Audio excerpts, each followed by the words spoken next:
একটা রশ্মি। রশ্মি কেন বলতেছি?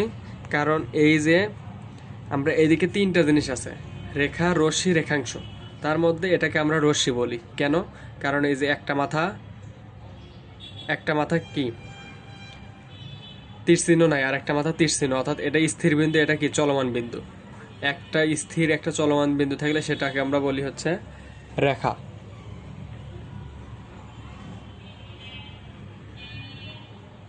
এখন তাহলে এটাকে আমরা বলবো যে কোনো একটা রশ্মি বিই নেই, যে কোনো একটা রশ্মি বিই নেই, যে কোনো একটা রশ্মি বিই নেই।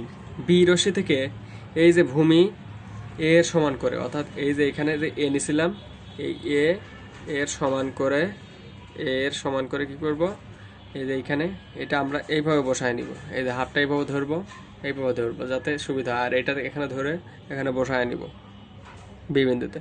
তারপরে এই যে কি করলাম, বিসি অংশ কেটে নিই। তাহলে যে কোনো একটা রশ্মি বি থেকে এ এর সমান করে বিসি অংশ কেটে নিই। এটা আমরা এভাবে পড়ব, যে কোনো একটি রেখাংশ বিই নেই, রশ্মি বিই নেই, বিই রশ্মি থেকে এ এর সমান করে বিসি রেখাংশ কেটে নিই। রেখাংশ কেন? কারণ দুই পাশে যদি তীর চিহ্ন থাকে, চলমান বিন্দু থাকে, তাহলে মাঝখান থেকে কেটে নিলে যেই অংশ পাই সেটাকে হচ্ছে বলা হয় রেখাংশ। এই জন্য বলতেছি যে বিসি হচ্ছে রেখাংশ। তাহলে যে কোনো একটি রেখাংশ রশ্মি বি নেই, বি থেকে এ এর সমান করে বিসি অংশ কেটে নিই। বিসি রেখাংশের বি বিন্দুতে এই যে এক্স কোণ আছে, এই এক্স কোণের সমান করে একটা কোণ আঁকাবো। কিভাবে? এই যে এখান থেকে এইখানে এইভাবে একটা বৃত্ত আঁকাবো। এই যে এইভাবে একটা বৃত্ত আঁকাবো। বৃত্তের সেম করে কি করব, এইখানে বি বিন্দুতে এসেও কি করব, ওই সেম করে একটা বৃত্ত আঁকাবো। এরপর এখান থেকে মাপ নিব, এই যে এই বিন্দু থেকে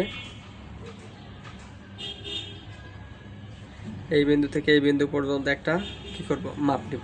নেওয়ার পরে এইখান থেকেও সেম, এই যে এইখান থেকে সেম করেই কেটে নিব। তাহলে বি বিন্দুতে ওই যে এক্স কোণের সমান করে কি হলো, একটা কোণ তৈরি হলো।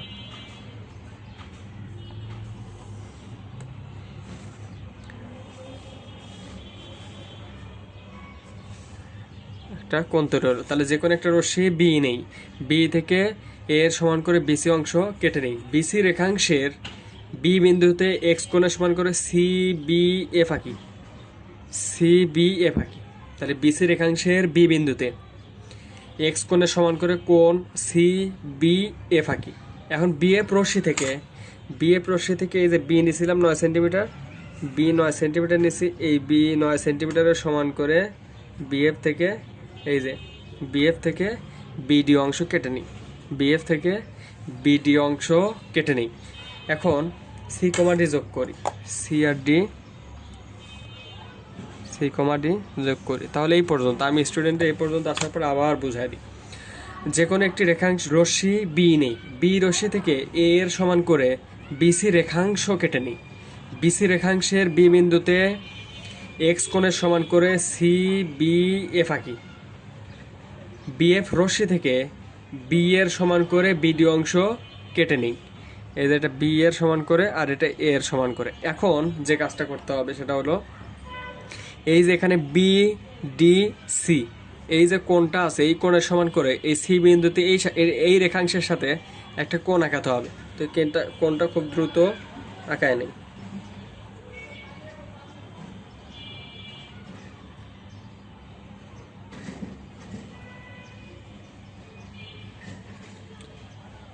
এরপর এখান থেকে একটা মাপ নিব, নির্দিষ্ট মাপ নিয়ে এই যে এখান থেকে কেটে নিব। কেটে নিলে এর পরবর্তীতে এটা যোগ করে দিব। অবশ্যই দেখব যে এইভাবে পেন্সিল এই পয়েন্টে আর এই পয়েন্টে বসিয়ে দেখব যে ঠিক আছে কিনা। তাহলে এই পয়েন্ট দিয়ে যাবে, তাহলে এখানে সিজি রশ্মি বিডিকে এ বিন্দুতে ছেদ করে। তাহলে এখানে কি করলাম, সি বিন্দুতে কোণ বি ডি সি এর সমান করে কোণ ডি সি জি আঁকি। সি বিন্দুতে কোণ বি ডি সি, অর্থাৎ এই কোণের সমান করে কোণ ডি সি জি আঁকি। কিন্তু সি বিন্দুতে কোথায় আঁকলাম, সি বিন্দুতে কোথায় আঁকলাম ভালোভাবে বুঝতে হবে। সেটা হচ্ছে সি বিন্দুর কি এ পাশেও তো আঁকাতে পারতাম, কিন্তু এই পাশে কেন আঁকালাম? আবার এই পাশ থেকেও তো আঁকাতে পারতাম, কিন্তু এই পাশে আঁকালাম কেন? এই জন্য বলতে হবে যে এইভাবে সিডির রেখাংশের সিডি রেখাংশের যে পাশে বি বিন্দু আছে, সি বিন্দুতে সিডি রেখাংশের যে পাশে বি বিন্দু আছে সেই পাশে সিডি রেখাংশে, এই যে রেখাংশের সাথে বিসি রেখাংশের সাথেও তো হতে পারতো। এই সিডি রেখাংশের সি বিন্দুতে সিডি রেখাংশের যে পাশে বি বিন্দু আছে সেই পাশে কোণ বিডিসি এর সমান করে কোণ ডি সি জি আঁকি। সিজি রশ্মি বিডিকে এ বিন্দুতে ছেদ করে, তাহলে এ বি সি হচ্ছে নির্ণয় ত্রিভুজ। এখন আমার ভিডিওটা অনেক বড় হয়ে গেল, কিন্তু তবুও ন্যাচারালি ক্লাসে যেমন বোঝাই ঠিক সেম, কোনো চেঞ্জ নাই। তাহলে এইখানে আমরা কি কিনেছিলাম, যে কোনো একটা রশ্মি ভূমি সংলগ্ন বাহু নিয়েছিলাম এ, অপর দুবার সমষ্টি বি, একটা কোণ হচ্ছে এক্স। এখন যে কোনো একটা রশ্মি বি নেই, বি থেকে এ এর সমান করে বিসি রেখাংশ কেটে নিই। কি রেখাংশ? এই জায়গায় বিসি রেখাংশ না বলে অনেকে বলবে বিসি রশ্মি, বিসি রেখা হবে না, বিসি এটা রেখাংশ। কেন? কারণ আমরা হচ্ছে দুই পাশে যদি তীরচিহ্ন থাকতো, মাঝখান থেকে একটা নির্দিষ্ট অংশ কেটে নিলে ওটাকে বলি রেখাংশ, আর এক পাশে তীরচিহ্ন থাকলে সেটাকে বলি রশ্মি। এই জন্য কী বলছি, বি একটা রশ্মি, যে কোনো একটা রশ্মি বিই নেই, বি থেকে এ এর সমান করে বিসি রেখাংশ কেটে নেই। বিসি রেখাংশের বি বিন্দুতে এক্স কোণের সমান করে কোণ সি বি এফ আঁকি, সি বি এফ আঁকি। বিএফ রশ্মি থেকে বি এর সমান করে বিডি অংশ কেটে নিই, বিডি অংশ কেটে নিই, সি কমা ডি যোগ করি। সি বিন্দুতে সিডি রেখাংশের যে পাশে বি বিন্দু আছে, সি বিন্দুতে সিডি রেখাংশের যে পাশে বি বিন্দু আছে সেই পাশে কোণ বিডিসি এর সমান করে কোণ ডি সি জি আঁকি। সিজি রশ্মি এই বিডিকে এ বিন্দুতে ছেদ করে, তাহলে এ বি সি হচ্ছে নির্ণয় ত্রিভুজ।